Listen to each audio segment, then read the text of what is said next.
SOG released the third installment of the Twitch knife, the SOG Twitch III. It's Twitch III. Came in line after SOG Twitch II or Twitch Jr., whatever you want to call them. This one is the third. Twitch III. I think Axl Rose would say it that way. Anyways, we're going to use the Leatherman Arc, a $230 multi-tool with a Magna Cut steel blade.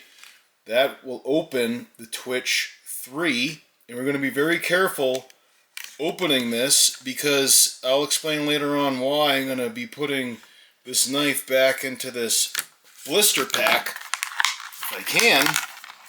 But there's actually a few different colors, and this is the black. Whoa, it's light. Wow, that's really light. This is nice. Well, anyways, there you go. First impressions is that it's really light. But I loved the Twitch 2, and I had the metal colored one, which I think they call satin, and I lost it. And I wanted to buy it again, but then I was like, you know what? They're probably going to come out with Twitch 3. And it took a long time. It took a long time. This just came out, and I bought it right away. I bought it on Amazon, and I kind of regret buying this color because they have one that's, you know, metallic colored with rose gold.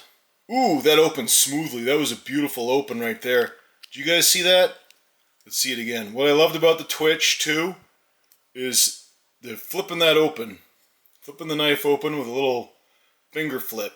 Watch. Wow. That's nice. This is nice. This is light. $71.66 is how much I paid. And this is a little bit bigger than I remember the Twitch 2 being. The Twitch 2 I thought was great on account of, you know, being able to put it in your pocket. And it had a really robust clip. It was pretty wide at the top. Never had a problem with the clip breaking on the Twitch 2. So the Twitch 3 has a pretty interesting design for the clip. It goes up and over the whole body of the knife, allowing for deep pocketed carry. Okay, so I'll test this out at work.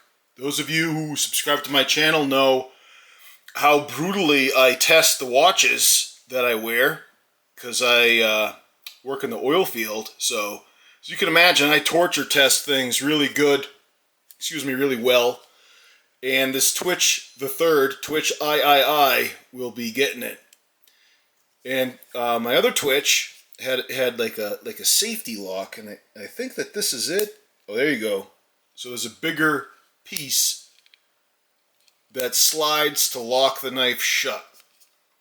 But it's the same type of knurling as I remember the Twitch 2 being. My wife really liked the Twitch 2 also. She bought the one that had the wood. Actually, now that I think about it, I got that for her for Christmas since she was taking my Twitch 2 so often. Now, the Twitch 2 obviously wasn't like a huge, great, you know, fantastic, best, sharpest knife, but it was a really great size for the pocket. And the only problem I would have with the Twitch 2 is that when you finally did get it out of your pocket and flipped it open, the handle was a little bit small, okay? And so this Twitch 3, the handle's bigger. It's a little bit bigger. I mean, my hands are, you know, not normal size. I'm by no means a normie, so I can't get my pinky on that handle real well. But this is a good handle. I think that it would be suitable for stabbing, because that little section of the knife where that you flick it open becomes like a guard to keep your finger from slipping up. And the more I handle this, the more I'm impressed by how light the body is. Like the body's lighter than the blade, seems like. And that's a beautiful opening. So again, this is like the blacked out. It's like a tactical color. That this is not that shiny. You know, the body. I guess it's aluminum. The package says it's anodized aluminium. Aluminium, you know, for The Brit Bong's aluminum for the rest of us. So far I really like it, but we're gonna have to test how sharp it is, and I'm not gonna cut this because I think that I'm gonna like put this back in there, maybe give it to someone for Christmas, and then order for myself the satin color with the rose gold. We'll see. I mean, I don't know. I'm still up in the air about it. Maybe I'll grow to like this black color, but I think that what SOG calls the satin color is the best. And there's also a third color that has the anodized aluminum body with blue accents and the same black color knife. So I don't know a whole lot about different types of steel. I'm just going to tell you guys right off the bat. This says Cryo 154CM. Someone would need to explain to me what that means in terms of steel in a way that my high double digit IQ could understand. Alright, so lettering on there looks really nice. Unfortunately made in China. That's not what we like to see. And if you do like, made in the USA products, we got Leatherman. Alright, so this is a new arc. It has the Magna Cut steel. And I haven't used the knife a lot, but when I opened the blister pack from Amazon, or not the blister pack, the shipping bag, I opened it with this Magna Cut, and I am impressed by how well this Leatherman arc cuts. I carry these multi-tools like the Free and the OHT, and I just get used to the knives not being that good on the Leatherman that I also have a whole nother knife. And that's why I had the Twitch II, and I lost it, unfortunately. But I may not even need the Twitch III with this Magna Cut blade on the arc. But when I saw the Twitch III came out, I just had to buy it on account of the fact of loving the Twitch II so much. Sounds like it plays the note E. I would need someone with perfect pitch to let me know. So there you go. This is the blacked out Twitch III folding knife.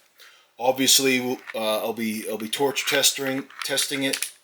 Oops, testing it out. This is the finish they call blackout. About 2.5 ounces. The blade is 3 inches long, and this is cryogenically treated, which is great because I deal in the cryogenic trades. Okay. I handle cryogenic material. I like seeing anything that's cryogenic or cryo related. So the overall length would be 7 inches when this is flipped out all the way. And so we're going to give it some tests, that's for sure. So stay tuned for that. And I was kind of stupid to buy it off of Amazon. I was just really impatient. I'll leave a link below for where I got it off of Amazon. But if you were interested in the other colors were not available on Amazon, and I should have just gotten it from the SOG website. I'll leave a link for the SOG website of where you can buy this. It might cost a little bit more. You might have to pay the full retail, which I believe is around $80. Let me check. But you have the other colors available if you do it that way. And let me see if I even have it pulled up. So I'm hitting back, going through a lot of different. Okay, here we go. Twitch III satin. See how nice that looks? That's a really classy looking knife. Rose gold, satin color. So it costs a few dollars more, $79.95 to purchase this directly from SOG. I'll leave a link below. I know you guys love the links. This is the one I got. Save a little bit of money buying it on Amazon, but I don't know. And this is they're calling it gray, and it has the blue accents. And this is a knife. I just want to play with it more. It opens really smoothly. Whatever. I think there's. I believe, don't quote me on this, but I think there's like some type of ball bearing mechanism in there. So it opens really well, and since the impetus for the opening is is the user flicking this. Unlike an automatic knife, it's not. I don't think it will pop open. I don't have much experience with automatic knives, to be honest. But you could have a little more confidence it's not going to accidentally deploy. And again, I don't have a lot of experience with automatic knives, but if you are worried about this flicking open when you don't want it to, in your pocket or in a bag, then it has that safety, so it won't flick open.